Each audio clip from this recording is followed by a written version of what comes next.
الرجیم بسم اللہ الرحمن الرحیم قل یتوفاکم ملک الموت الذی وکل بکم ثم الی ربکم ترجعون ولو تری اذ المجرمون ناکسوا رؤوسہم عند ربہم ربنا ابصرنا وسمعنا فرجعنا نعمل صالحا انا موقنون۔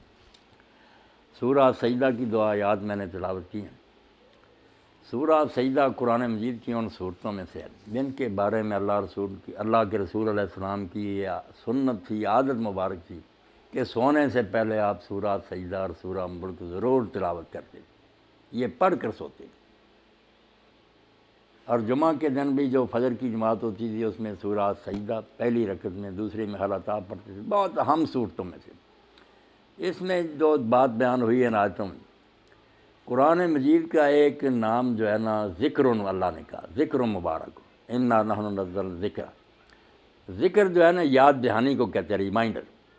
اس میں کوئی بات ایسی بیان نہیں ہوئی جو آدمی ماں کے پیٹ سے سمجھ کر نہیں آتا، سب کچھ وہی ہے جو ہر انسان اگر اس کی فطرت سلیم ہے نا، گمراہ نہیں ہو گیا، پیدائشی طور پر جانتا ہے۔ اس لیے نیکیاں جو ہیں ان کے لیے قرآن نے لفظ معروف کا بولا کہ جانی پہچانی باتیں۔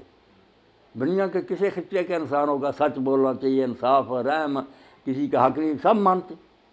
جن کو برائی کا ان کو منکر کہا کہ ان سے انسانی طبیعت نفرت کرتے کیوں ہے لوگ برائی زیادہ نیکی کم، کو اس کا جواب اور ہے۔ نیکی اللہ تعالیٰ نے امتحان کی خاطر مشکل رکھی ہے، برائی آسان رکھی ہے۔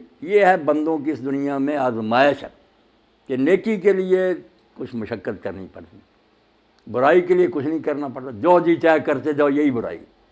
اور حدود کی پابندی کرو کہ یہ نہیں کرنا، یہ صرف کرنا، یہ ہے مشکل۔ اور یہ ایسا ہونا ہی چاہیے تھا۔ اگر کوئی سوال کرے کہ اللہ تعالیٰ نے نیکی کو کیوں نہیں آسان کر دیا، تو آپ عقل مند ہیں، خود دیکھیں کتنا یہ غلط کام ہوتا اگر یہ اعلان ہو جائے کہ جو بچہ فیل ہوگا اس کو وظیفہ ملے گا، جو محنت کرے گا اس کو سزا ملے گی۔ کوئی عقل کی بات؟ جس نے وظیفہ لینا، راتوں کو جاگنا پڑتا ہے، دن کو کھپنا پڑتا ہے، محنت کرنی پڑے، فیل ہونے کے لیے کوئی نہیں، آوارہ گردی کرو نا، پہاڑ کی چوٹی سر کرنی ہے، انعام تو اس پر ملتا نا۔ اگر کہا کہ کھڈ میں جو گر جائے اس کو انعام ملے گا، تو آپ خود کہیں گے یہ بالکل غیر معقول بات۔ کھڈ میں گرنا تو آسان بات ہے، ہاتھ پاؤں ڈھیلے چھوڑو گر گیا، چوٹی سر کرنا مشکل۔ ذمہ دار لوگ جو ہیں وہ چوری سب جانتے ہیں کہ پانی کسی خاص کھیت میں پہنچانا ہے نا مشکل ہے، کہ کوئی کھیت نیچے ہوتے ہیں، کوئی اونچے ہوتے ہیں، بڑی مشکل سے نا ہم پہرا دیتے ہیں کہ اس کھیت تک اس پانی کو پہنچانا، ادھر ادھر نہ ٹوٹ جائے۔ مگر اگر کسی کو بچے کو کہہ دیں کہ جاؤ جدھر کو پانی جائے جانے دینا لگاؤ، یہ کوئی مشکل بات ہوگی؟ تو آپ جتنا غور کریں گے، میدان جنگ میں جمع رہنا بہادری کا مظاہرہ، اس پر تمغہ ملتا ہے۔ اگر یہ اعلان ہو جائے کہ جو بھاگ جائے گا اس کو ہے نا، آپ خود کہیں گے کہ بالکل بےہودہ بات۔ تو نیکی کا مشکل ہونا فطری بات ہے، اس میں نام اسی لیے ہے کہ لوگ کچھ مشکل جو ہے نا وہ کام کر کے دکھاتے ہیں۔ برائی آسان رکھی ہے، اس لیے لوگ برائی کی طرف جاتے ہیں۔ ورنہ ووٹ آپ برے کا بھی پوچھیں نا، جو برائی کرتا آپ اس سے پوچھیں کہ آپ کے ساتھ کوئی جھوٹ بولے، اچھی بات نہیں، ناراض ہوگا، آپ کا حق دوا دے۔ یعنی نیکی اور برائی جانی پہچانی باتیں۔ اللہ تعالیٰ کہتا ہے کوئی نئی بات نہیں، صرف اس پر نا مٹی جو ہے نا پڑ جاتی ہے، یہ فطرت لوگ مسخ کر لیتے ہیں، عیاشی میں پڑھ کر بری صحبت میں دبا دیتے ہیں۔ قرآن صرف ذکر ہے، یاد دہانی، وہ بھولی باتیں جو یاد دلاتا ہے۔ اس لیے جو اس کو صحیح طرح پڑھے نہ سنیں، وہ چیخ اٹھتا ہے کہ یار قرآن نے کون سی نئی بات کی۔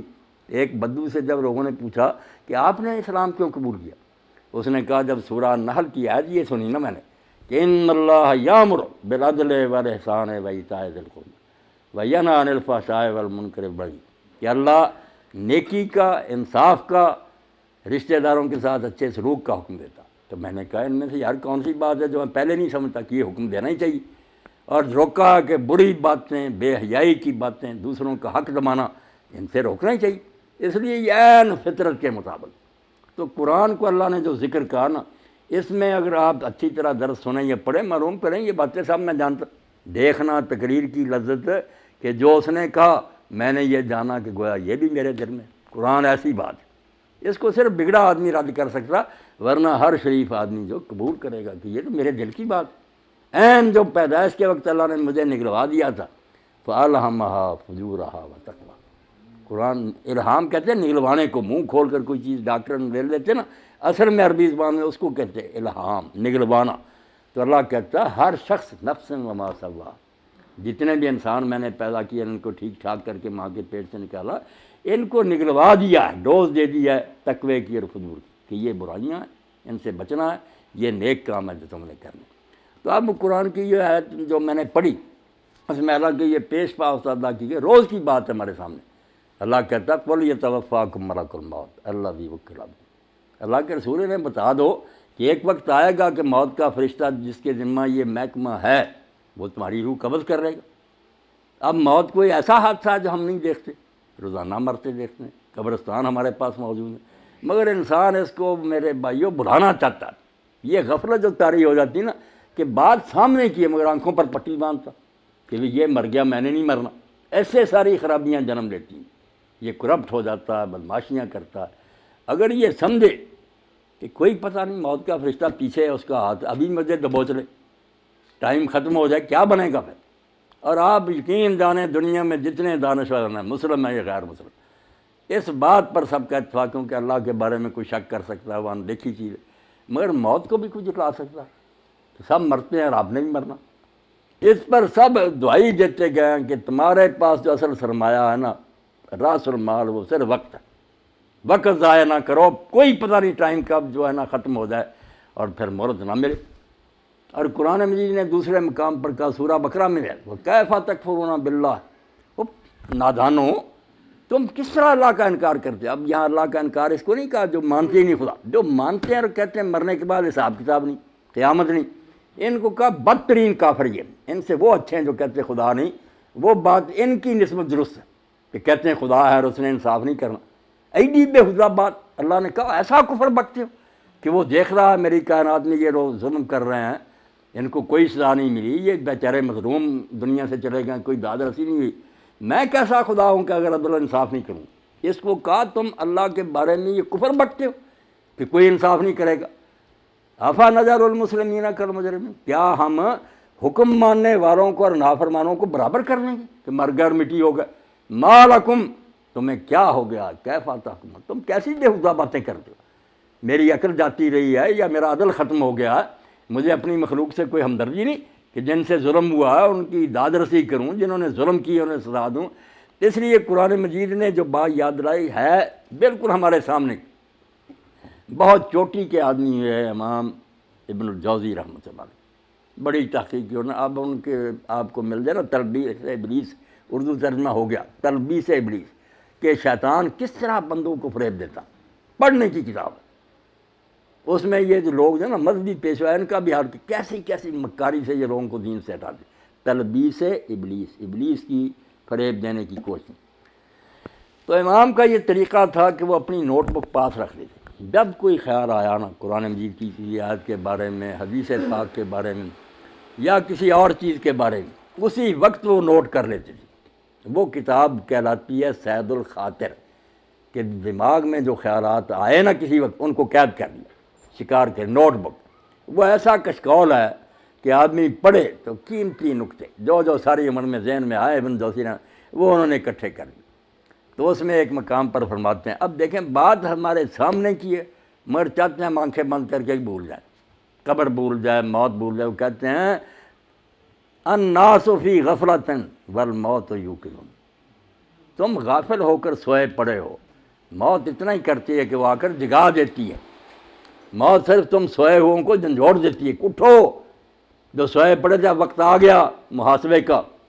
الناس فی غفلۃ والموت یوقظ، لوگ سوئے پڑے ہیں، موت ان کو جگاتی ہے۔ ولا یفیقون حتی تنفذ العمر، مگر ہم سب نادان ہیں کہ عمر ختم ہو جاتی ہے ہم نہیں ہوش کر، ہوش مرنے کے وقت آتی ہے۔ پہلے یہی ہے کہ مکان بنا لو، بینک بیلنس بنا لو، لوٹ لو، کھا لو، کہتے ہیں ولا یفیقون حتی ینفذ العمر۔ ان غافل انسانوں کی ہوش جو ہے نا اس وقت ٹھکانے آتی ہے جب موت آتی ہے۔ یشیعون باہلیہم وجمعہم، جنازے کے ساتھ جاتے ہیں، یشیعون اہالیہم بجمعہم، پورا گروہ، بیٹے بھائی دوست جنازے کے ساتھ چلتے ہوئے۔ وَيَنْظُرُونَ إِلَىٰ مَا فِيهِ كَذْبٌ، دیکھتے ہیں اس تنگ گڑھے کو جس میں ان کے سامنے ان کا اتنا پیارا اور محبوب جو نا باپ بھائی دوست دفن کر دیا گیا۔ امام ابن جوزی فرماتے ہیں روز تم یہ تماشا دیکھتے ہو نا کہ جنازے کے ساتھ گئے تمہارے سامنے اینٹوں کے بند کر دیا گیا لائٹ کو، ہاں، مگر وَيَرْجِعُونَ إِلَىٰ حَوَالِ غَفْلَةٍ، پھر واپس آتے ہیں اور اپنی انہی غفلتوں میں مشغول ہو جاتے ہیں جن میں پہلے بول ہی گئے کأنما رأوا شيئا ولا نظروا، یوں معلوم ہوتا ہے کہ انہوں نے نہ کسی کو مرتے دیکھا نہ قبر میں دفن ہوتے دیکھا، بالکل اسی طرح یہ آوارہ، اسی طرح کرپٹ، ذرا اثر نہیں ہوا کہ ہم ابھی تو دفن کر کے کہاں گیا وہ ہمارا پیارا، جس سے اتنی محبت تھی۔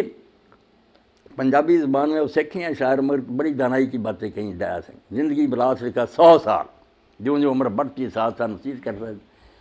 وہ کہتا تم بیٹھے ہوتے ہو، سورہ الواقعہ میں بھی آپ پڑھتے ہیں، اللہ تعالیٰ کہتا ہے تم جب موت کا وقت آتا نا پاس بیٹھے ہوتے ہو، ہاں، مردے کو مرتے ہوئے دیکھتے ہیں، کتنی محبت ہوتی ہے کہ یہ لاڈلی ماں تھی، یہ باپ تھا۔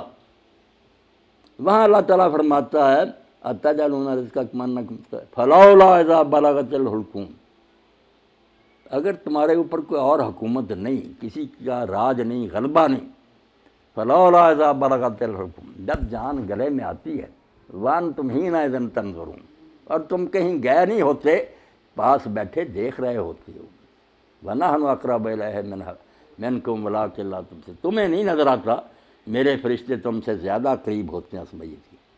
فَلَوْلَا إِن كُنتُمْ غَيْرَ مَدِينِينَ تَرْجِعُونَهَا إِن كُنتُمْ صَادِقِينَ، کتنی بے بسی ہے کہ وہ باپ جو ساری عمر کھلاتا رہا، وہ ماں جو دودھ پلاتی رہی، مرتے دیکھ رہا، مگر اللہ کہتا فَلَوْلَا اگر تمہارے اوپر اللہ تعالیٰ کی حکومت نہیں تو تم کیوں نہیں جان کو واپس لوٹا لیتے؟ بیٹھے کوٹ دے کوٹ طبیب رہنے، جند نہیں حکیم تو پڑی رہے، وہ ڈاکٹر صاحب بیٹے ڈاکٹر، اور ہم تو معمولی لوگ کتنے صدر مملکت مرتے ہیں، سراہنے کھڑے ہوتے ہیں دنیا کے سارے ڈاکٹر، کچھ نہیں بنتا۔ بیٹھے کوٹ دے کوٹ طبیب رہنے، جند نہیں حکیم تو پڑی رہے، جتنا مرضی دور لگا لو، اللہ کے فرشتوں نے قبض کرنا، یہی سورۃ سجدہ میں کہا قُلْ يَتَوَفَّاكُم مَلَكُ، کہہ دے پیغمبر کہ ایک وقت وہ فرشتہ آ جائے گا جس کی ڈیوٹی ہے اور وہ تمہاری جان قبض کر لے گا، اور پھر قصہ ختم نہیں ہو جائے گا کہ مر گیا اور قصہ ختم ہوگا، ثُمَّ إِلَىٰ رَبِّكُمْ تُرْجَعُونَ، پھر تمہاری پیشی ہو جائے گی مالک کے سامنے، جس سے تم بھاگے پھرتے رہے اس کی عدالت میں جا کر کھڑا کر دے گا کہ یہ ہے میرے پاس، اس کا فیصلہ کیا جائے، اگر وہ نیک ہوگا تو مبارک ملے گی، اللہ کہے گا تو بھی راضی، میں تجھ پر خوش، اور برا ہوگا تو کیا حال ہوگا پھر۔ اگلی آیت میں فرمایا وَلَوْ تَرَىٰ إِذِ الْمُجْرِمُونَ نَاكِسُو رُءُوسِهِمْ، قرآن وہی باتیں یاد دلا رہا جو بالکل ہمیں معلوم ہے مگر بھولنا چاہتے کہ کیا حال ہوگا اس وقت تمہارا جب تم دیکھو گے کہ مجرم سر نیچے کیے کھڑے ہو گئے۔ اللہ پناہ دے، مجرموں کی قطاریں ہوں گی، ہم کھڑے ہوں گے، کوئی زانی ہوگا، کوئی رشوت خور ہوگا، کوئی ڈاکو ہوگا، فرمایا وَلَوْ تَرَىٰ، کاش تمہیں وہ منظر نظر آ جاتا ہے ذل مجرمون ناکسو رؤوسہم، جب کہ مجرم شرم کے مارے سر جھکائے کھڑے ہوں گے اور کہہ رہے ہوں گے ربنا ابصرنا وسمعنا، اللہ ہم نے اب سب کچھ دیکھ لیا اور سن لیا، فرجعنا نعمل صالحا، ایک بار دوبارہ بھیج، ہم نیک کام کریں گے، ناممکن، ہمیں یقین آ گیا۔ اللہ کہتا بکتا رہو، اب کون تیری فریاد سنے، کتنا وقت دیا تھا، نبی بھیجے تھے، تیرے اندر ضمیر نامی شے رکھی تھی، تو نے نہیں شرم کی، اب کس منہ سے مجھ سے مہلت نہیں ملے گی۔ اور خوش قسمت لوگ کتنے اچھے ہیں، ایک جنازہ ہو گیا، اللہ کے رسول تشریف لے گئے، ابھی لحد تیار ہونے میں دیر تھی، حضور بیٹھ گئے اور آپ نے لمبا خطبہ دیا، کسی دن وہ بھی بیان کروں گا، براء بن عازب رضی اللہ عنہ فرماتے، حضور نے فرمایا جب موت کا وقت آتا ہے اس وقت فرشتوں کی ایک پوری گارد آتی ہے، ہم لوگ سمجھتے ہیں ایک ہی ملک الموت روحیں قبض کرتا، اس سے آگے لوگوں نے پھر ایک ردہ رکھ لیا کہ جب ایک ملک الموت ساری زمین پر اتنے جہان پر گھومتا اور سب کی جانیں نکالتا تو حضور اگر حاضر ناظر ہو جائیں پھر کیا، یہ ہمارے دوست کہتے ہیں، یہ بات ہی غلط ہے، ایک ملک الموت کب جانے قبض کرتا، بے شمار فرشتے ہیں اس کے مدد، وہ انچارج ہے محکمے کا، اس کے تحت تتوفاہم الملائکہ، بے شمار فرشتے، تو اللہ کے رسول نے فرمایا پورا دستہ، ایک انسپیکٹر ہوتا، اس کے ماتحت سپاہی ہوتے، وہ آ کر اتنی دور بیٹھ جاتے ہیں جہاں تک اس مردے کی نظر جاتی ہے، وہ نہیں قریب آتے، باقی سب سپاہی بیٹھ جاتے ہیں، یہ انچارج آتا، اگر وہ نیک ہے اس کے پاس جنت کا خوشبو سے بسا ہوا رومال ہوتا، سنگھاتا، اسے اللہ کا سلام کہتا اور کہتا چل اپنے رب کی طرف، تیرا رب تجھ سے خوش ہے، تو اس سے خوش ہے، خوشی خوشی اس کی روح روانہ ہو جاتی، برا جو ہے نا ڈراؤنی شکلیں، جیسے ہتھکڑیاں ہوتی ہیں پولیس کے پاس کلانشر، جو برا مردہ اس کے لیے جو فرشتے ہی آتے ہیں نا، اس سے اسے پتہ چل جاتا ہے کہ میرا انجام اب کیسا۔ مسکراتے چہروں کی بجائے ڈراؤنی شکلیں، بدبودار رومال، غضب آلود نگاہیں، وہ چھپتی پھرتی پھر رو نکالتے مار مار، اور اسی وقت جب وہ رومال میں اس کو لپیٹتا دوسرے سپاہی آگے آ جاتے ہیں، اس سے وہ وصول کر لیتے ہیں، نیک روح تو لے کر جاتے ہیں۔ اللہ کے رسول صلی اللہ علیہ وسلم فرماتے ہیں جہاں جہاں سے گزرتے ہیں خوشبو پھیلتی جاتی ہے، اور ساری مخلوق کہتی ہے مرحبا، مبارک ہے تیرا آنا یار، تو نے ہم سب کو نا معطر کر دیا۔ اور اگر برا تو بدبودار رومال، بدبو پھیلتی اور سارا جہان لعنت کرتا کہ تو کیسی منحوس روح ہے، ہمارا دماغ ہی خراب کر دیا۔ آسمانوں پر جاتے ہیں، پھر وہاں اجازت مانگتے ہیں کہ دروازہ کھولا جائے، کھولتے جاتے ہیں نیک کے لیے، 7 آسمان پر کے اللہ کی عدالت میں لے جاتے ہیں، حکم ہوتا ہے کہ اس کا سارا جو ہے نا اندراج وہ علیین میں کر دو۔ جو علیین سجین مشہور ہے نا کہ کوئی 2 جگہ جہاں روحیں رہتی، غلط بات ہے۔ علیین سجین صرف آفس ہے، دفتر ہے، وہاں نیک لوگ جو ہیں ان کا اندراج ہو جاتا کہ یہ شخص فوت ہو گیا، اس کی پوری کتاب جو زندگی تھی وہ بھی جمع کرا دی جاتی کہ یہ اس کا سارا ریکارڈ ہے۔ دوبارہ حکم ہوتا ہے کہ زمین میں سے میں نے اس کو پیدا کیا، وہیں لے جاؤ، زمین سے ہی دوبارہ اس کو پیدا، وہ روحیں واپس آ جاتی ہیں پھر اسی قبر کی طرف۔ برے کی روح لے کر جاتے ہیں، جب حضور صلی اللہ علیہ وسلم فرمایا، اللہ کہتا نہ آسمان کے دروازے نہ کھول، میرے دربار میں نہ دفع کرو، اس کو دھتکار دو، اس کو 7ویں زمین کے نیچے پھینک دو، وہاں ہی رہ، وہاں سے نکالیں۔ لمبی حدیث ہے جو حضرت سے برا ابن عازب نے۔ نیک لوگوں کی روحیں خوشی میں ہوتی ہیں، کیسی پاک زندگی ان کی۔ حدیث پاک میں آتا ہے سنن ابن ماجہ کہ جب اس کو فرشتے آ کر حساب کے لیے کہتے ہیں نا کہ جواب دو ان سوالوں کا، تو منظر دکھایا جاتا ہے سورج غروب ہونے کا۔ جب وہ مردہ ہوش میں آتا ہے اور فرشتوں کے سوالوں کے جواب دینا چاہتا، دیکھتا ہے کہ سورج غروب ہو رہا، عصر کا وقت بھی تنگ ہو گیا، تو وہ کہتا دعو نہیں اسلی، مجھے ذرا مہلت دو، میں نماز پڑھ لوں۔ وہ کہتے ہیں اللہ بھائی یار تو اسے کیا حساب لینا، جس کو اس وقت کی نمازی یاد۔ مگر یہ حال ان کا ہی ہے نا جو زندگی میں نمازی رہے، جن کو یہاں کبھی خیال ہی نہیں آیا کہ نماز نامی شاید بھی مسلمان کا کوئی کام ہے، انہوں نے وہاں نماز کو کیا یاد کرنا۔ یہ سچا مومن اس وقت کہتا ہے دیکھتے ہوئے کہ سورج جا رہا، وہ کہتا ہے یار سوالوں کے جواب دوں گا میں، پہلے مجھے نماز پڑھ، بڑا خوش ہوتے ہیں۔ اور جب سوال کرتے ہیں کہ تیرا رب کون ہے، تیرا دین کیا ہے، تیرا نبی کون ہے، دیتا تو کہتے ہیں ہم پہلے ہی جانتے تھے۔ اس سے پوچھتے تو نے یہ، اس نے کہا میں اللہ کی کتاب پڑھتا تھا، قرآن سے مجھے سب پتہ۔ وہ کہتے ہیں ہمیں تیرے بارے میں یہی توقع تھی، سو جا، جیسے دلہن آرام سے سوتی ہے، اور روزانہ پھر اس کو جنت کا مقام دکھایا جاتا، ہر روز پردے ہٹا کر صبح شام وہ دیکھتا ہے کہ آخرت میں میرے لیے یہ تیار خوشیاں، جیسے مہمان خانے میں ریسٹ ہاؤس میں بیٹھے نا، وہاں دیکھتا ہے کہ میرے لیے یہ انعام ہے، خوشیاں ہی خوشیاں۔ اور دوسرے کو صبح شام جہنم دکھائی جاتی، جیسے پھانسی گھاٹ دکھایا جاتا کہ یہ ہے تیرے لیے اب پھانسی گلے میں پڑنے۔ وہ بیچارہ پہلے ہی مرتا، مرنے سے پہلے روز مرتا کہ یہاں میں جانے والا ہوں۔ اللہ فرماتا ہے نار یعرضون علیہا غدوا، صبح و شام فرعون اور اس کی جماعت جہنم کے آگے سے گزارے جاتے ہیں، وہ دکھائی جاتی ہے۔ اور یوم القیامت یردون الی اشد العذاب، جب قیامت کا دن ہوگا سچ مچ داخل ہو جائیں گے۔ یعنی مرنے سے پہلے ہی فرشتوں کے شکلوں اور رویوں سے ہی پتہ چل جاتا ہے کہ میرا حشر اب کیا ہے، اور بعد میں جو قبر میں جاتے ہی شروع ہو جاتا۔ یہاں ایک سوال جو ہم لوگوں کو پریشان کرتا ہے کہ جب یہاں ہی سوال جواب ہوتے ہیں، لوگوں کو ثواب عذاب ملنا شروع ہوتا ہے، قیامت میں پھر کیا ہوگا؟ جو کہتے ہیں حساب کتاب قیامت کو ہونا ہے، ادھر آپ بیان کر رہے ہیں کہ سوال جواب ہوتے ہیں اور ثواب و عذاب ہوتا، یہ بھی آپ لوگ سمجھدار ہیں، سمجھنے کی بات ہے، ورنہ پریشانی ہوتی۔ آپ سارے لوگ واقف ہیں اس سے کہ ایک ہے حوالات کہ زیر تفتیش مجرم وہاں رکھی ہوا، ایک جوڈیشل جیل ہے کہ مقدمہ چلا، فیصلہ سنایا گیا، پھر جس وارڈ میں جانے کے وہ لائق ہے وہ سزا سنا دی گئی، اس کو بھیج دیا گیا۔ جہنم ہے جوڈیشل جیل، پورا مقدمہ سماعت ہو کے کس قسم کا مجرم ہے کہاں بھیجا جائے، یہ قیامت کے دن ہوگا۔ اور یہ جو ہے یہ صرف سرسری بات پر، جیسے پاسپورٹ دیکھا، ویزا دیکھا، چلو ادھر اس کو بھیج دو، یہ صرف ایسے ہے کہ یہ مہمان خانے میں بیٹھے ہوئے ہیں، خوشیاں منا رہے ہیں کہ آخری دعوت ہمارے لیے یہ ہے، جنت دکھائی جاتی ہے، برے ڈر رہے ہیں۔ اب یہاں یہ بھی سوال پیدا ہوتا ہے کہ ساتھ ساتھ ہی کیوں نہیں معاملہ طے ہو جاتا؟ اللہ تعالیٰ کو صبر ابھی فیصلہ کر دے، اس کو جہنم بھیج دے، اس کو جنت۔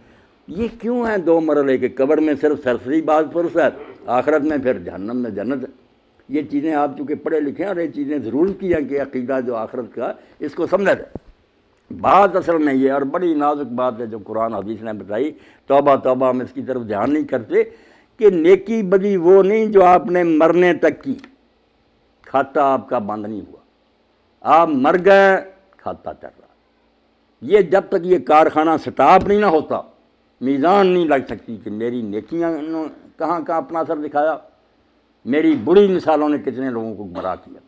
یہ جب قیامت آئے گی نا، اس وقت ہوگا کہ ڈاکٹر صاحب نے کتنے لوگوں کو دین کی طرف رغبت دلائی، ان کی وجہ سے کتنے لوگ دیندار بنے، انہوں نے اپنی اولاد کو، یہ سارا حصہ قیامت کے دن نکلنا۔ اللہ کہتا ہے نکتب ما قدموا وآثارہم، ہم وہ بھی لکھتے ہیں جو زندگی میں تم نے آگے بھیج دیا، اور وہ بھی لکھتے ہیں جو فٹ پرنٹس ہیں، آپ کے قدموں کے نشان رہ گئے نا، اور لوگ اس پر چل رہے ہیں۔ اس لیے اللہ کے نبی علیہ السلام کی نیکیوں کا آپ اندازہ کریں۔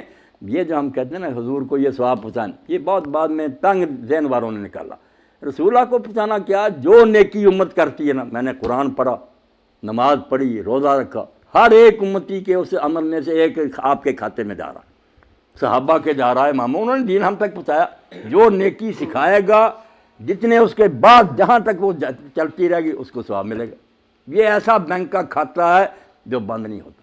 اور برائی بھی اگر آپ نے شروع کر دی کہ اچھا بڑا گاؤں تھا، آپ نے کوئی لڑکی اغوا کر رہی، کوئی قتل کر دیا، دشمنیاں ہو گئیں، آگے خون خرابے قیامت تک چل رہے ہیں، تو آپ کو ایسا نہیں ملنا۔ اگر ہٹلر نے جنگ عظیم لگا دی اور ساری مہنگائی ہوگی، دنیا مر گئی، تو اس کو ثواب مل سکتی تھی دنیا میں؟ کون سی عدالت تھی؟ اس کے پاس کتنی زندگیاں تھیں کہ اس کو بار بار ایک ایک کے بدلے مرا، لاکھوں تو انسان مرے ہیں۔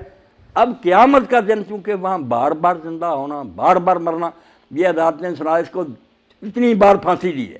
یہ بیچارے کہتے ہیں قانون کے مطابق اس کو دینی تو چاہیے مگر دے نہیں سکتے، وہاں سچ مچ دی جائے گی۔ تو یہ نیکی اور بدی کا جو لمبا چوڑا تصور ہے نا، کہ نیکیاں بھی جہاں جہاں جا رہی ہیں یہ بھی آپ کے کھاتے میں پڑیں گی۔ اسی لیے اللہ کے رسول علیہ السلام فرماتے ہیں آدم کا پہلا بیٹا جس نے اپنے بھائی کو قتل کیا، اب جب قتل ہوتا ایک گناہ اس کے کھاتے میں اور قتل کا پڑتا جاتا کہ تو نے یہ سننا شروع کی۔ اگر یہ بد رسم تو شروع نہ کرتا تو کیوں انسانوں میں قتل؟ اب جب تک قیامت نہیں آتی آپ سمجھ گئے کہ کھاتا نہیں پتہ چل سکتا کہ اس کی نیکیاں کتنی بنی، برائیاں کتنی بنی۔ اس لیے محتاط رہنا چاہیے کہ میں اپنے طرز عمل سے کہیں اولاد کو گمراہ نہ کر دوں، میرے دوست نہ بگڑ جائیں، میرا خطبہ سننے والے نہ، میں مر جاؤں گا مگر میرے گناہ کی جو گٹھڑی ہے یہ بھاری ہوتی جائے گی۔ کوشش کروں کہ میں اچھی مثال قیام کروں تاکہ اس پر لوگ چلیں، تو میرے مرنے کے بعد بھی وہ ثواب مجھے پہنچتا رہے۔ اس لیے اس کے سوا کوئی چارہ نہیں کہ جاتے وقت صرف سرسری کاغذات دیکھے جائیں، ان کو مہمان خانے میں ٹھہرا دیا جائے، ان کو حوالات میں بند کر دیا جائے، اور انتظار کریں آخری عدالت کا کہ جب آخری عدالت آئے گی پھر ہاتھ پاؤں بولیں گے، فرشتے گواہی دیں گے، زمین بولے گی، سارا تیرے نیکی بری کا کچا چٹھا آ جائے گا، جنت دوزخ کا فیصلہ اس وقت ہوگا۔ اور جنت دوزخ بھی کوئی ایک نہیں۔ اب جنت کا نبی علیہ السلام نے فرمایا کہ تم سمجھو بس جنت میں چلے ایک برابر ہے، وہاں 100 درجہ ہے جنت کا۔ ہم دیکھتے ہیں نا کہ بینک بنے ہوئے، اتنی منزل، 100 منزل، اور منزل بھی اتنی دور۔ فرمایا یہ زمین ہے، جتنی دور آسمان ہے وہاں دوسری جنت، اتنی دور ہی پھر تیسری جنت۔ 100 آسمان زمین جو ہے نا اتنے، اور سب سے آخری جو ہے وہ فردوس ہے، سب سے آخری، جس میں اللہ کے رسول نے فرمایا اس کی جو چھت ہے اور اللہ کے عرش سے نیچے سب سے اوپر اللہ کا تخت ہے، اس سے اوپر فردوس کی چھت ہے۔ اس فردوس کی چھت کا نام عربی زبان میں الوسیلہ ہے، اور وہ صرف ایک بندے کو الاٹ ہوگا ساری کائنات میں۔ وہ کتنا خوش قسمت ہوگا، اور وہ کون ہے؟ خود محمد رسول اللہ صلی اللہ علیہ وسلم۔ فرمایا وہ ایک آدمی کو ملنا ہے، اور امید ہے کہ میں ہی ہوں مگر میں دعویٰ نہیں کر سکتا، تم میرے لیے اذان کے بعد وہ مانگو۔ اس لیے ہم جو ہے صلی اللہ علیہ وسیلہ، میرے لیے وہ مقام اور مرتبہ مانگو۔ ہم کہتے ہیں آتے محمد علیہ وسیلہ کہ اللہ جو تیرے قریب کا وہ مقام ہے وہ حضور کو دے۔ تو جنت میں بھی بہت مراتب ہیں، اس لیے جتنی جتنی نیکیاں بنیں گی، کوئی نیچے کی منزل میں رہ جائے گا، کوئی دوسری میں، کوئی 100ویں میں پہنچے گا۔ اور جہنم میں بھی اسی طرح بہت طبقے ہیں، ایک ہی نہیں کہ سارے ایسے ہی مجرم ایک ہی طرح اکٹھے کر لیں، نہیں۔ جیسے پھانسی والوں کی کوٹھیاں الگ ہیں، دوسروں کی کسی آسانیاں، جہنم میں بھی یہی، کسی کے گناہ معمولی ہے اس کو ہلکا عذاب ہوگا۔ جیسے ابو طالب میں رسول اللہ کے چچا، تو نبی علیہ السلام سے جب پوچھا کہ اللہ کے رسول، حضرت عباس نے پوچھا، بھائی تھے ان کے ابو طالب کے، کہ آپ کے چچا نے آپ کی اتنی حمایت کی، دشمنوں کے مقابلے میں اس طرح وہ سینہ تان کر کھڑا رہا، حفاظت کرتا، آپ کی اس امداد سے اس کو کوئی نفع پہنچا؟ تو حضور نے فرمایا میری امداد اور حفاظت کی برکت ہے کہ جہنم میں سب سے ہلکا عذاب ابو طالب کو ہوگا، ورنہ اگر نہ ہوتا تو درمیان جہنم کے ہوتا۔ اب میرا ساتھ دینے کی برکت یہ ہے کہ پھر جوتیاں آگ کی ہوں گی، توبہ، اس سے بھی دماغ کھول رہا ہوگا۔ باقی جو پھر بہت بڑی جگہوں میں ہوں گے، اللہ پناہ دے، تو اللہ کہتا ہے اس وقت تم سر جھکائے پھر یہ منت سماجت کرو گے کہ اللہ دوبارہ بھیج، تو اللہ نہیں سنے گا۔ پھر اب وقت ہے کہ موت آنے سے پہلے پہلے توبہ کر لو، باز آ جاؤ، چھوڑ دو برائیاں، نیک ہو جاؤ، پھر کوئی بات نہیں، تم سے جتنے جی چاہے گناہ ہوئے نا اللہ معاف فرمائے گا۔ ڈاکٹر آسم صاحب بھی راستے میں بات کر رہے تھے، شیخ سعدی بوستان کے شروع میں کہتے ہیں کہ اللہ تعالیٰ کی درگزر اور اس کے حلم کی کوئی حد ہے کہ میرا اور آپ کا کوئی گناہ علانیہ یا پوشیدہ ایسا نہیں جو اس کی نگاہوں میں نہیں، اور بے بسی بھی نہیں، جب جی چاہے ہمیں پکڑ سکتا، زمین دن میں دنسا دے، بم ہم پر گرا دے، بجلی گرا دے، کر سکتا، مگر کتنی مہلت دیتا؟ تو سعدی فرماتے ہیں گناہ بین دو پردہ پوشت بحلم، ہر وقت تیرے گناہ دیکھتا مگر پھر اپنی درگزر سے پردہ ڈال رکھتا، تیری بیوی اور بچوں تک کوئی علم نہیں ہوتا کہ ابا جی کیا کر رہے ہیں، مگر تجھے شرم نہیں آتی کہ تو حیا کر کہ تیرا خدا تجھے دیکھ رہا۔ حضرت امام جعفر الصادق کے شاگرد سے اسحاق بن عمار نے کہا اسحاق بتا کہ جب تو گناہ کرتا ہے اس وقت تیرا ایمان ہوتا ہے کہ خدا مجھے دیکھ رہا؟ اگر تو کہے نہیں دیکھ رہا تو کافر ہو گیا، اللہ تو ہر وقت دیکھتا، اور اگر کہے دیکھتا اور پھر کرتا ہے تو تیرے نزدیک اللہ کی قدر اتنی میں نہ ہوئی جتنی تو اپنے باپ اور کسی دوست کی کرتا، ان کے ہوتے ہوتے گناہ کرتا۔ تم نے اتنی شرم بھی نہ کی کہ میرا دوست دیکھ رہا ہوتا تو میں حیا، خدا دیکھ رہا، اگر تو نہیں مانتا تو کافر ہے، مانتا تو پھر خدا کی اتنی بے قدری کہ اللہ دیکھ رہا اور تو گناہ کر رہا۔ تو انسان کی بے حیائی اور بے شرمی کی حد نہیں، مگر اللہ تعالیٰ کے حلم اور درگزر کی حد، ساری حرکتیں ہماری اس کے سامنے ہیں مگر درگزر فرماتا، اور درگزر بھی اتنی۔ اللہ کے رسول علیہ السلام نے ایک موقع فرمایا کہ بنی اسرائیل میں ایک شخص تھا 99 قتل کیے تھے، اب قتل ایک ہی ہے جو اس پر اللہ کہتا ہے ایک آدمی کو مارے اس پر اللہ کی لعنت ہے، غضب ہے، ہمیشہ کا جہنم۔ کسی گناہ کے بارے میں اتنے سخت کلمے نہیں کہے جتنے سورہ نساء میں قتل پڑے کہ بندہ مار دیا، اللہ کا غضب ہے اس پر، اللہ کی لعنت ہے، ہمیشہ دوزخ، ہمیشہ کا کہا 99 کیا، مگر قسمت اچھی تھی، دل میں یہ رغبت پیدا ہوئی کہ میں برا کرتا رہا، اللہ کے سامنے جاؤں گا کیا بنائے گا۔ اس نے لوگوں سے پوچھا کہ کوئی عالم ہے جس سے یار میں جا کر اپنی یہ مشکل حل کراؤں، میرے سے تو بہت جرم ہوئے، اب اللہ کی پکڑ کے سامنے کیسے میں چھٹکارا پاؤں۔ انہوں نے ایک عالم دین کا بتایا مگر عالم نہ نکلا۔ جب اس نے اپنا معاملہ جا کر سنایا تو اس نے کہا ایک قتل ہی معاف نہیں ہوتا، تو نے 99 کیے۔ اب شیطان نے اس کو اکسایا، اس نے اس عالم کو بھی قتل کر دیا کہ سینچری پوری کر دے، چلو 100۔ بعد میں پوچھا، لوگوں نے بتایا تو ایک عالم کا پتہ چلا، اس کے پاس گئے، عالم نے بات سنی، عالم دین کو جانتا تھا، اس نے کہا بیٹا رب نے اپنی رحمت سے بندوں کو مایوس نہیں کیا، اس لیے اگر تیرے اندر یہ شاید پیدا ہو گئی ہے تو خوش قسمتی ہے کہ ابھی وقت تھا تو بعد آ گیا، جا تیرے گناہ سارے خدا نے بخش دیے۔ مگر اس توبہ کے سچی ہونے کی نشانی یہ ہے کہ تو وہ بستی چھوڑ دے جہاں رہتا نا، وہاں بری صحبت ہے، پھر بگڑ جائے گا، فلاں بستی کے لوگ جو پاس ہیں نا وہ نیک ہیں، شریف ہیں، اپنا بوریا بستر باندھ اور اپنا سامان اٹھا کر نیکوں کی بستی میں چلا جائے۔ اب وہ بندہ سچے دل سے تائب ہو گیا تھا، گھر جا کر اس نے اپنا سامان باندھا اور سب کو سلام کیا اور چل پڑا کہ میں نیکوں کے گھر، اللہ کی رحمت کا ذرا اندازہ کر کتنی سی 100 قتل کر چکا۔ تو جب راستے میں تھا بستی تک نہیں پہنچا، موت آ گئی، مر گیا۔ اب عذاب کے اور ثواب کے دونوں کے فرشتے اکٹھے ہو گئے۔ عذاب کے فرشتوں نے کہا اس نے کوئی نیکی نہیں کی، اس لیے ہم جہنم لے جائیں گے۔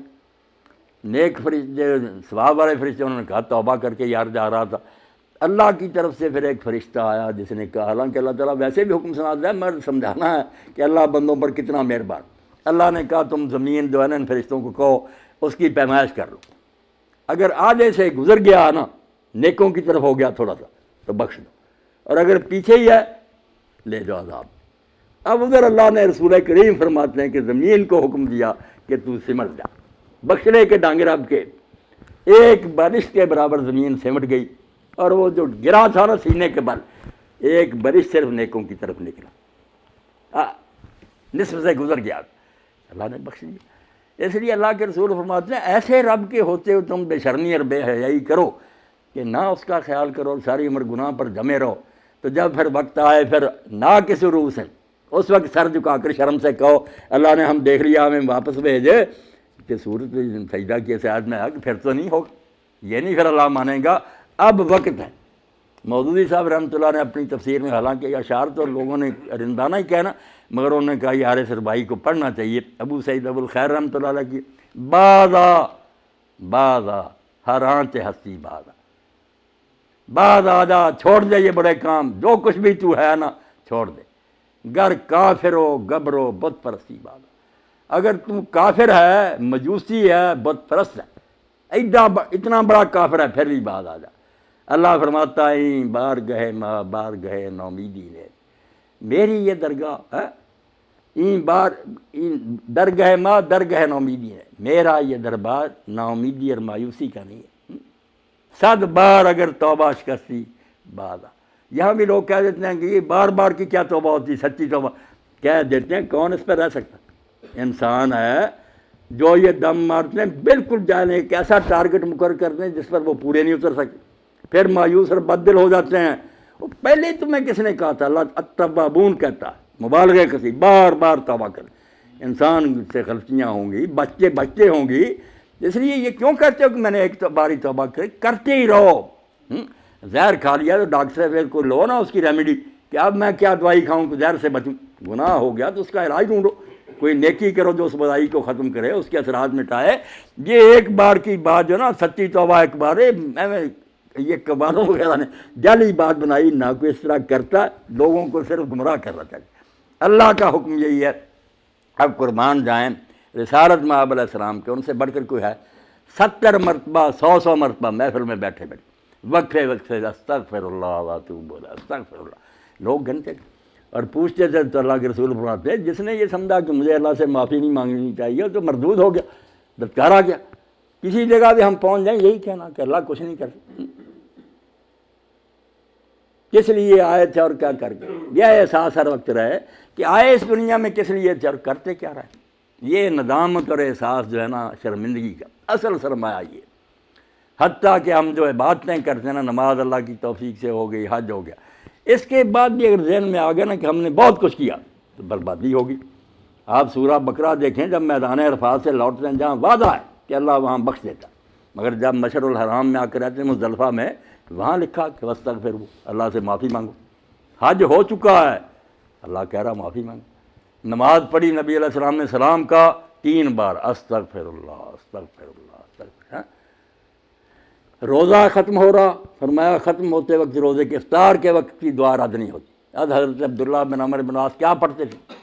دعا اس صحابی نے یہ چنی، اللہم انی اللہ اسألک برحمتک التی وسعت کل شیء تغفر لی ذنوبی، واسطہ ہے تیری اس رحمت کا جو سب چیزوں سے بڑی، میرے گناہ بخش دینا۔ اس وقت ہی معافی مانگ رہا۔ زکوٰۃ دیتے وقت کا جب تم کرو اس وقت اللہ کے رسول فرمایا کہا کرو اللہ مجلو مغنم ولا تجلو مغرم، اللہ یہ جو پیسے میں نے دیے نا اس کو میرے حق میں نفع بخش بنانا، چٹی نہ بنا دینا کہ پیسے بھی گئے اور عذاب کا مستحق ہو گیا کہ دکھاوے کرتا پھرتا۔ یعنی ہر عبادت کے بعد، اسی کو ابن قیم رحمۃ اللہ علیہ فرماتے ہیں، میرے پاس ایک پادری صاحب آئے، ایک مسلمان بچہ، آپ شاید اس کو جانتے ہوں، پھر واپس لوٹ آیا، جماعت اسلامی سے ہی منسلک مگر گمراہ ہو گیا، عیسائیوں میں چلا گیا۔ وہ میرے پاس لے کر آیا پادری کو، پادری کہنا آپ کے نبی تو معافیاں مانگتے رہیں۔ میں نے کہا مانگتے رہیں تو مانگنی چاہیے۔ کہنے لگا یہ تو گناہ گار ہونے کی رحمت، بالکل آپ نادان ہیں، بہت پست ذہن کے آدمی ہیں۔ ایک استغفار ہے عن المعاصی کہ گناہ ہو جائے تو معافی مانگنا، ایک ہے استغفار علی الطاعات کہ جس کو تم نیکی سمجھتے ہو وہی بھی کرنے کے بعد کہو کہ میں مولا کچھ نہیں کر سکا، میری نیکی کسی قابل نہیں۔ یہ اس میں یار اسٹینڈرڈ کی ہے کہ تیرے دربار میں پیش کریں۔ اب ابو علی دکاک رحمۃ اللہ علیہ کا سنیں، ہم نماز پڑھنے بڑے خوش ہوئے نماز، وہ کہتے ہیں میں جب سلام کہتا ہوں نماز کا تو پسینے سے اس طرح میں شرابور ہو جاتا ہوں جیسے زنا کرتا ہوا آدمی موقع پر پکڑا جائے، جتنا وہ شرمندہ ہوتا نا اتنا ہوتا ہوں کہ یہ نماز جو اس میں اللہ کی طرف کوئی دھیان آیا، لفظ آٹومیٹک نکلتے گئے، پتہ بھی نہیں چلا کہ کہاں کھڑا تھا اور کس سے باتیں کہ واقعی ایسی ہیں ہماری نمازیں۔ یہ تو اس کی رحمت اور فضل ہے کہ وہ قبول کر لیتا کہ چلو جیسی بھی ہے نکمی وغیرہ ٹھیک۔ یا آپ حضرت یوسف علیہ السلام کے بھائیوں کو یاد کریں کہ جب ان کے پاس کچھ نہ رہا اور آخری مرتبہ گئے تو جو حالت ان کی تھی نا وہی میری اور آپ کی ہونی چاہیے اگر دین کو آپ سمجھیں۔ اتنے آکڑ خان، متکبر، مغرور لوگ، مگر اب حال پتلا ہو گیا، کچھ پلے نہیں تھا۔ اس وقت جا کر حضرت یوسف علیہ السلام سے کہا جس پر آپ کا دل پسیج گیا، پھر نہیں صبر ہوا، آپ نے بات کھول دی۔ جب دیکھا کہ یہ بھائی جب کسی کو سمجھتے کچھ نہیں، جناب بذات مزداد، حضور ہم ایسا سرمایہ اب لے کر آئے ہیں جس کو کوئی قبول نہیں کرے گا، ہماری پونجی لینے کے قابل نہیں، بالکل نکمی ہے، تصدق رہنا، خدا واسطے ہم کو دے دے، ان اللہ یہ دل متصدقین، اللہ خیرات دینے والوں کو عزت دیتا ہے۔ پھر حضرت یوسف نے سمجھا کہ میرے بھائی اب اتنے گر گئے کہ بیچاروں نے کہا خیرات دے دے، ورنہ جو کچھ ہم لے کر آئے ہیں یہ کون قبول کرے گا، کون اس کے ہمیں دے گا؟ تو ہماری بھی پونجی جو ہے نا میرے بھائی اور دوستوں، ساری عمر والے، یہ بذات مزداد پھینکنے والی ہے یہ پونجی۔ یہ تو اللہ اپنی مہربانی سے کہتا چل جو کچھ تو نے کر لیا میں راضی ہو گیا، ورنہ کوئی ہے معیاری ہے؟ نہ نماز اس طرح کی ہے جیسے حضور نے بتائی، نہ روزے۔ تو اللہ کا دین یہ کہتا ہے کہ وقت جو ہے نا ٹائم الاؤڈ، یہ کوئی لامحدود نہیں ہے۔ آپ جب آئے دنیا میں آئے اسی وقت سے واپسی شروع ہوگی، لکھ دیا کہ یہ 40 سال کے لیے گیا، یہ 60 سال، اسی وقت سے ٹائم جو ہے ختم ہوتا جا رہا۔ اب کرنا جو کچھ ہے کر لو، ورنہ مہلت ختم ہوگی تو اس کے بعد اگر تم چیخو چلاؤ گے نا پھر نہیں وقت ملے گا۔ یہی بات اللہ کے رسول علیہ السلام نے ایک جملہ میں کہہ دی، وہی میری آپ کی آخری یادداشت کے لیے کافی ہے۔ آپ نے فرمایا دنیا میں کون فی الدنیا غریباً او عابر سبیل، کون فی الدنیا کانا غریب، دنیا میں ایسے رہ جیسے کوئی شخص پردیس میں ہوتا، اس کو اپنا وطن نہ سمجھ، واپسی ہو جانی ہے، چند روز کے لیے یہاں آیا۔ کون فی الدنیا کانا غریب، دنیا میں ایسے ہو جیسے تو کسی جگہ پردیس میں ہے، واپسی ہونی ہے۔ بلکہ اس سے ترقی کر کے پھر فرمایا کہ پردیسی بھی جو ہے نا کچھ مدت کے لیے وہاں گھر بار بنا لیتا، اور عابر سبیل، تو اپنے آپ کو راہ چلتا مسافر سمجھ کہ سفر ختم ہو رہا تو واپس جا رہا۔ یہ بات آپ نے سمجھائی کہ دنیا میں ایسے رہا، اور جنہوں نے سمجھ لی نہ ان کے پاس کوئی ڈگری تھی، نہ کسی یونیورسٹی میں گئے، کوئی نہیں، عرب کے بدو تھے، مگر کیسے بدل گئے، جو ہے سب کو یاد جنہوں نے رکھا فرشتوں سے آگے نکل گئے۔ ایک ہی واقعہ جو ہے کہ حضرت عمر رضی اللہ تعالیٰ عنہ سفر کر رہے تھے مکہ مدینہ کے درمیان، انتہائی سخت گرمی تھی، لو چل رہی تھی، رمضان شریف نہیں تھا، دوپہر کا وقت تھا، ایک شخص کو دیکھا کہ وہ بکریاں چرا رہا۔ آپ نے امتحان کی خاطر، وہ نہیں پہچانتا تھا کہ امیر المومن، اس کے پاس گئے اور اس کو کہا اللہ کے بندے ہم مسافر ہیں، ہمیں ایک بکری دے دو ذبح کر کے ہم کھا لیں۔ تو غلام نے، اس ان پڑھ نے یہ کہا کہ حضور یہ بکریاں میرے پاس امانت ہیں، میں غلام ہوں، مالک ان کا جو ہے نا میرا آقا ہے، یہ اس کی میری نہیں، میں اس کی اجازت کے بغیر کیسے دے دوں؟ حضرت عمر رضی اللہ عنہ نے امتحان کیا، کرپشن اس طرح ختم ہوتی ہے قانونوں سے نہیں۔ اس نے کہا حضرت عمر رضی اللہ عنہ کہ تم یار اپنے مالک سے کہہ دینا کہ بھیڑیا کھا گیا بکری۔ اس نے کہا حضور میں کہوں گا نا تو میرا مالک مجھ پر اعتبار کرے گا، بالکل اس نے میری بات مان لینی ہے، مگر آپ یہ بتائیں کہ جب قیامت کا دن ہوگا مالک بھی آئے گا اور میں بھی ہوں گا، اور اللہ کی عدالت میں یہ پوچھا جائے گا کہ وہ بھیڑیا کہاں ہے جس نے بکری کو کھایا، کیا جواب ہوگا؟ حضرت عمر رضی اللہ عنہ بہت روئے اور انہوں نے اللہ کے رسول پر بہت مرتبہ درود بھیجا کہ اللہ کے رسول ان پڑھ لوگوں کو آپ نے غریب بنا دیا کہ یہ جنگل میں بیچارہ کہہ رہا ہے کہ کہاں سے میں پھر بکری مہیا کروں گا، وہ بھیڑیا کہاں سے لاؤں گا؟ آپ نے پھر کہا اچھا اگر تم نہیں دیتے تو ہمارے ساتھ کھانے میں شریک ہو جاؤ، ہم کھانے لگے مسافر، تم ہمارے ساتھ شریک ہو جاؤ۔ اندازہ کریں رمضان کے روزے نہیں ہم رکھتے، وہ گرمیاں باد سموم چل رہی ہے، دوپہر کا وقت ہے، اس نے کہا نہیں حضور میں نے روزہ رکھا ہوا۔ تو حضرت عمر رضی اللہ عنہ نے کہا ایسی حالت میں تم نے روزہ رکھا؟ تو اس نے کہا جب سے میں نے قرآن میں یہ سنا نا کہ اللہ اس دن کہے گا کلوا واشربوا ہنیئا بما اسلفتم فی الایام الخالیہ، کہ گزرے ہوئے دنوں میں جو دنیا میں تم نے گزارے، جو نیکیاں پیشگی کر کر کے بھیجتے رہے، اب اس کے بدلے میں کھاؤ پیے مزے سے۔ یہ کہا پیشگی بھیجو گے تو ہم حضرت کو بھیجیں گے نا، تو آپ نے پھر اللہ کے رسول پر بہت درود بھیجا، اور اصل میں درود پڑھنے کا حق بھی اس کا جو آپ کے دین پر عمل کرے۔ دوسرا کہتا نا درود پڑھوں، بالکل لعنتی ہے۔ اقبال کی بات اس کو یاد کرنی چاہیے کیوں بنا میں مصطفیٰ خانم در، اب ڈھونگ بن گیا کہ درود شریف آپ پڑھیں. اور درود شریف منہ ہے تمہارا؟ درود شریف تو وہی بات ہے جس کو فارسی میں داد اور تحسین کہتے، شاباش دینا. انگریزی میں ٹو اپلاڈ کہتے، کسی نے اچھا کارنامہ کیا بلے بلے بلے. عربی میں بالکل اس کا ترجمہ یہ ہے. یہ وہ کہے جو آپ کے کارنامے کو مانتا، اس دین کی قدر کرتا. جو ظالم دین کی مٹی پلید کر رہا وہ اللہ کے رسول کو شاباش دے. وہ کس بات کی شاباش دے رہا؟ تم تو اس کا ہے کہ خم توڑ رہے. اقبال کہتا کیوں بنا میں مصطفیٰ خانم درود، اب خجالت آپ نہیں کر رہے. جب میں حضور کے نام پر درود بھیجتا ہوں تو میرا جسم شرم سے پانی پانی ہو جاتا. عشق می گوید کیا محکوم غیر، سینہ عشق بتاں مانندے. اس وقت حضور کی محبت کیا چاہیے؟ ظالمہ تیرا سینہ بتوں سے بھرا ہوا، کوئی دنیا کا لالچی ہے، کوئی بیوی کو پوجا، تیرا سینہ گرد مندر بنا ہوا ہے. اس لیے تانہ داری از محمد رنگ بو، جب تک تیرے اندر آپ کا کوئی حلیہ نہیں، کوئی کریکٹر نہیں، از درود خود میں اعلیٰ نام ہو. اقبال کہتا اپنے درود سے حضور کے پاک نام کو گندہ نہ کر، توبہ کر، پہلے زبان پاک کر اور سنت پر عمل کر، پھر درود پڑھنے کا حق بنے گا کہ واقعی یہ دل سے کہہ رہا کہ یار جو اللہ کے رسول نے کارنامہ سر انجام دیا کوئی نہیں دے سکتا. تو یہ باتیں جو میں نے کہہ دیں اسی لیے کہ ڈاکٹر صاحب ہمارے ساتھی تھے.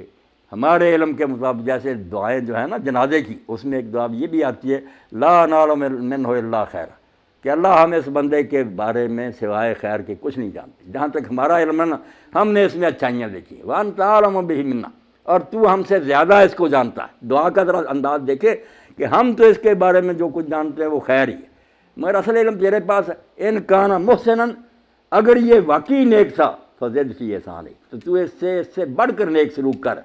وَإِن كَانَ مُسِيئًا مُذْنِبًا، اور اگر یہ گناہ گار تھا فاغفر لہ وارحمہ، تو اس کو بخش دے اور رحم کر. ہاں یہی میری دعا ہے. اور ڈاکٹر صاحب بالکل ہمارے علم کے مطابق انہوں نے پاکیزہ زندگی گزاری، حرام سے بچے رہے، اپنے شعبے میں بھی دیانت سے فیصلے کیے، کسی کا اثر نہیں قبول کیا. اگر رپورٹ پوسٹ مارٹم کی مانگی ہے عدالتیں مانتی تھی کہ جو ڈاکٹر کے فیصلہ لکھ دے اس کو کوئی چیلنج نہیں کرے. بڑی بات. ہاں اور یہی اصل انعام ہے کسی بندے کے حق میں اللہ کا، کہ اللہ اس کے لیے جیسے ابراہیم اسحاق یعقوب کے بارے میں کہتا جعلنا لہم لسان صدق علیہ، ان پر سب سے بڑا نقد انعام یہ ہوا کہ آنے والوں کی زبانوں پر ہم نے ان کی تعریف رکھ دی. جو نسل آتی ہے ان کو علیہ السلام کہتی ہے. یہ بڑی بات ہے کہ کوئی شخص دنیا سے جائے لوگ اس کو اچھا کہیں. اللہ تعالیٰ جنت الفردوس میں انہیں اعلیٰ مقام دے. اگر کوئی کمیاں اور کوتاہیاں ان سے درگزر کرے، بچوں کی اللہ حفاظت اور نگہداشت کرے، اور ہم سب کو بھی اسی راستے پر چلتے ہوئے موت دے تاکہ قیامت کے توفیٰ مع الابرار ہو جائے، ہم بھی نیکوں کے ساتھ شامل ہو جائیں. وآخر دعوانا الحمدللہ رب العالمین. کیوں بھائی طارق، میں نے دوستی نہ پریشان خیالی عرض کر کئی چیزیں آگئی عذاب قبر کے بارے